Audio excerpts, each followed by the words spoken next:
ഓം ശ്രീനാരായണ പരമഗുരവേ നമഃ. ഗുരുമാർഗത്തിലേക്ക് ഏവർക്കും സ്വാഗതം. ഗുരുവിൻ്റെ ആത്മോപദേശ ശതകത്തിലെ 8ാമത്തെ ശ്ലോകമാണ് നമ്മളിനി നോക്കുന്നത്. എന്തുകൊണ്ടാണ്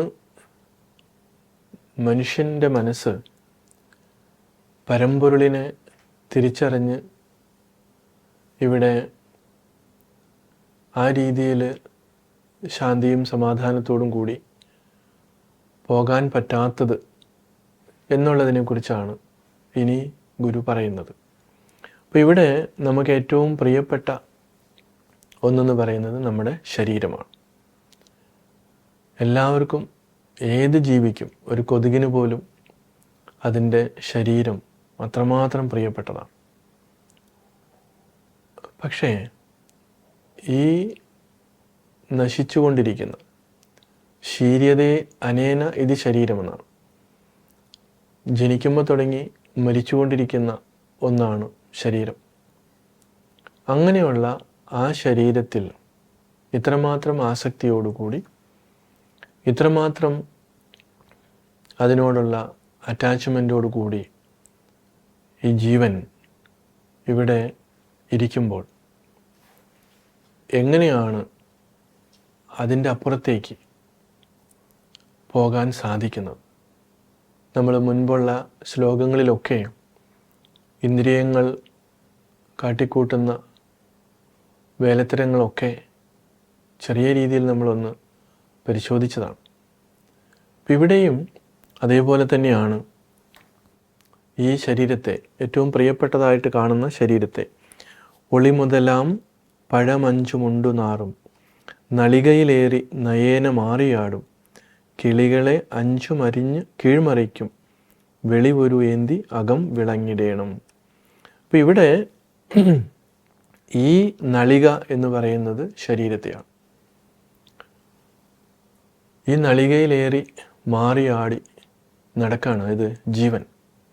ഈ ശരീരം എടുത്തിരിക്കുന്നത് സത്യത്തിൽ മുൻ ജന്മങ്ങളിൽ ചെയ്തിട്ടുള്ള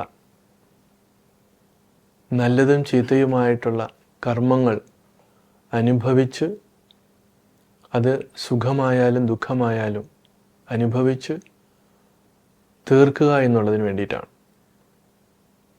പ്രധാനമായിട്ടും ഈ ശരീരത്തിൽ കുടികൊള്ളുന്ന ജീവാത്മാവ് പരമാത്മാവിൽ നിന്നും വ്യത്യസ്തനല്ല, അതൊന്നു തന്നെയാണ് എന്നുള്ള തിരിച്ചറിവ് സമ്പാദിക്കാൻ വേണ്ടിയിട്ടാണ് ഈ ശരീരത്തെ ഉപയോഗപ്പെടുത്തേണ്ടത് എന്ന് മഹർഷിമാർ പറയുന്നുണ്ട്. അപ്പോൾ ശരിക്കും ഈ ശരീരം നമ്മൾ എടുത്തിരിക്കുന്നത് ആത്മസാക്ഷാത്കാരത്തിന് വേണ്ടിയാണ് എന്ന് ചുരുക്കം. പക്ഷേ മുൻ ജന്മങ്ങളിലെ വാസനകൾ അതിശക്തമായിട്ടുള്ളത് കൊണ്ട് അതിനു വേണ്ടി ശ്രമിക്കുവാനായിട്ട് ഈ ജീവന് സാധിക്കുന്നില്ല. അതുകൊണ്ടാണ് ഒളി മുതലാം പഴമഞ്ചുമുണ്ട് നാറും നളികയിലേറി. ഇവിടെ ഈ പഴം അഞ്ചും ഉണ്ട്, നാറും നളികയിൽ. അപ്പോൾ ഇവിടെ പഞ്ചേന്ദ്രിയങ്ങൾ, അതിൻ്റെ കർമ്മേന്ദ്രിയങ്ങളെല്ലാം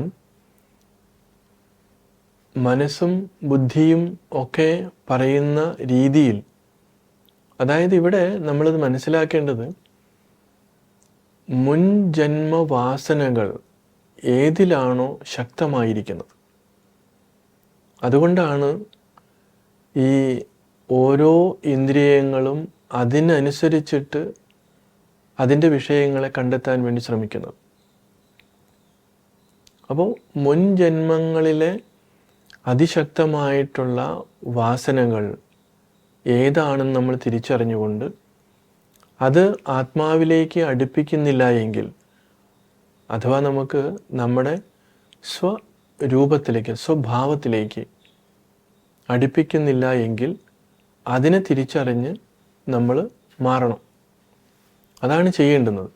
പക്ഷേ അതിന് പ്രാപ്തമല്ലാത്തത് കൊണ്ടാണ് ഈ പഞ്ചേന്ദ്രിയങ്ങൾ അതാതിൻ്റെ വിഷയങ്ങളിലൊക്കെ പോയിട്ട് ഓരോന്നോരോന്ന് പഴം 5ഉം ഉണ്ടെന്ന് പറയുന്നത് ഇതിൻ്റെ വിഷയങ്ങളെ ഭക്ഷിക്കുക എന്നുള്ളതാണ്.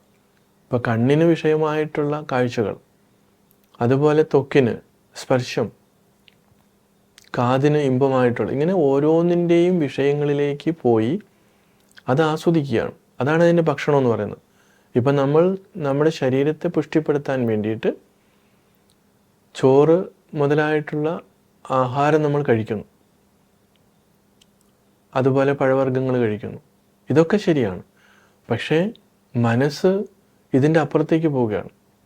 ഇവിടെ സ്ഥൂലമായ ശരീരത്തെ പുഷ്ടിപ്പെടുത്താൻ വേണ്ടിയിട്ട് നമ്മൾ ഇങ്ങനെയുള്ള സ്ഥൂലമായിട്ടുള്ള ആഹാരം കഴിക്കുന്നു. പക്ഷേ സൂക്ഷ്മമായിട്ടുള്ള ശരീരത്തെ പുഷ്ടിപ്പെടുത്താനും അതിന് ആ രീതിയിൽ ആസ്വദിക്കുവാനും വേണ്ടിയിട്ടാണ് മറ്റ് ഇന്ദ്രിയങ്ങൾ പരിശ്രമിക്കുന്നത്. അതുകൊണ്ട് ഈ സ്ഥൂലവും സൂക്ഷ്മവും കാരണവുമായിട്ടുള്ള 3 ശരീരങ്ങൾ ഉണ്ട്. ഇതിനെക്കുറിച്ച് കൂടി നമ്മൾ വ്യക്തമായിട്ടുള്ള അവബോധം വന്നെങ്കിൽ മാത്രമേ ഈ നാറും നളികയിലേക്കുള്ള, അതായത് നമ്മുടെ ഈ ശരീരത്തെ, ഒരുപക്ഷെ ഇങ്ങനെ ഗുരുദേവൻ വലിയ കഠിനമായിട്ടുള്ള, ഇത്രയും മോശമായിട്ടുള്ള ഒരു പദം ഉപയോഗിക്കുമോ എന്നൊക്കെ വേണമെങ്കിൽ ചിന്തിക്കാം. കാരണം നമ്മൾ അതിസുന്ദരമാണ് ശരീരമെന്ന് പറയുമ്പോൾ ഗുരു ഇവിടെ അതിന് പറയുന്നത് ഈ നാറും നളിക എന്നാണ്. നാറുന്നതാണ് ഈ ശരീരമെന്ന് പറയുന്നത്, മൊത്തം നാറിക്കൊണ്ടിരിക്കുന്നത്.